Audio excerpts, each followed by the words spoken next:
ओम शांति। मैं बीके राजेश्वरी सभी आत्माओं का स्वागत करती हूँ।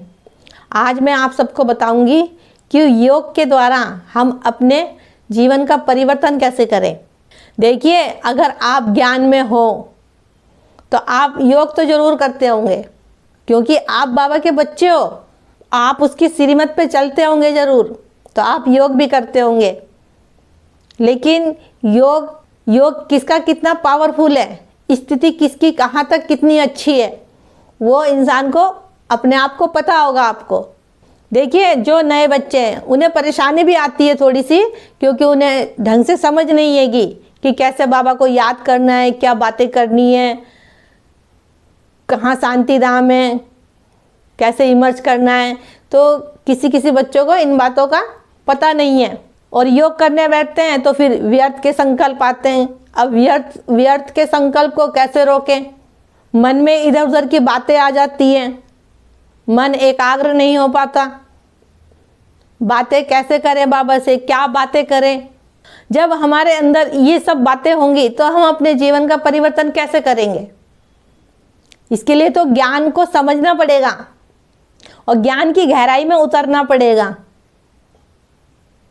ये नहीं कि ऊपर से ज्ञान को फॉलो कर लिया, मुरली भी सुन ली, योग भी कर लिया, बैठ गए नियम से। परमात्मा को अपने अंतर्मन में उतार लो, उसकी छवि अपने आंखों में बसा लो और उससे प्यार करो, बिल्कुल निस्वार्थ, उस पर नीचे अटूट हो। और बहुत से बच्चे जैसे योग भी नहीं लगता, उन्हें पता ही नहीं है कि कैसे बाबा से बात करें, कैसे योग करें, तो बाबा का साथ भी छोड़ देते हैं, बाबा का ज्ञान भी छोड़ देते हैं। लेकिन ऐसा नहीं करना। देखो, योग भी लगेगा धीरे धीरे, जब आप प्रैक्टिस करोगे तो योग भी लगेगा, परमात्मा से प्यार भी होएगा, क्योंकि वो भगवान है। अगर भगवान ने आपको चुना है तो कोई ना कोई तो आपके अंदर कोई काबिलियत होगी, कोई तो खूबी होगी। लेकिन धैर्य रखो, धैर्य रख के धैर्य से हर काम सफल हो जाएगा। लेकिन उसके लिए आपको अपने को अंदर से जगाना पड़ेगा।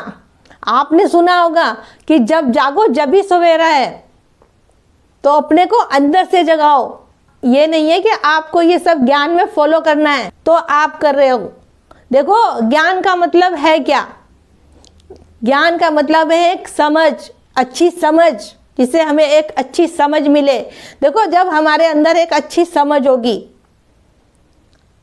तो हम अच्छा सोच सकते हैं, अच्छे फैसले ले सकते हैं, अच्छा निर्णय ले सकते हैं। देखिए, अगर आपको राह दिखाई तो उस ज्ञान ने तो आपको राह दिखाई, भगवान ने तो राह दिखाई आपको। ये तभी तो हुआ जब सत्य बाप की पहचान मिली, सत्य ज्ञान मिला, उसकी राह पे हम चले।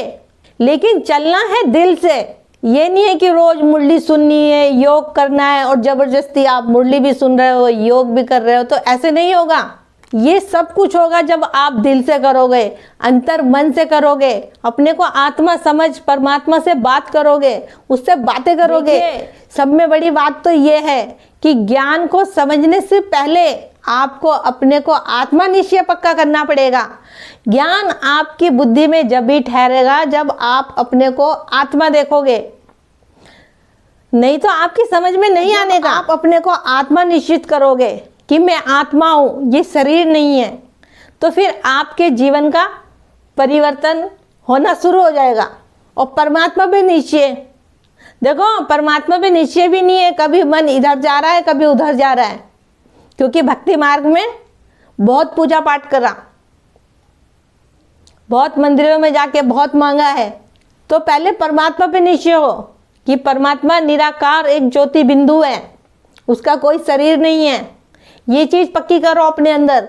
शरीर तो हमारा है, हिसाब किताब तो हम आत्माएं आई है चुकतू करने ये शरीर लेके। ये कुछ बातें हैं जो अपने अंदर पक्की करो, अपने को बदलो, अपनी सोच को बदलो, अपना नजरिया बदलो, फिर ही आप अपने जीवन का परिवर्तन कर पाओगे। अपने सारे कर्म निस्वार्थ करो। निस्वार्थ तो हम अपने कर्म जब भी कर सकते हैं जब हम अपने को आत्मा देखें, ड्रामा देखे। देखिए, मैं हर वीडियो में बताती हूँ कि कोई भी बात हो, ड्रामे को आगे रखो।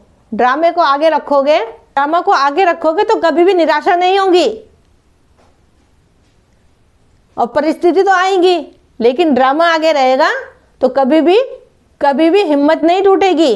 तो मेरा आज की वीडियो का बनाने का यही उद्देश्य है कि योग के द्वारा हम अपने जीवन का परिवर्तन कैसे करें।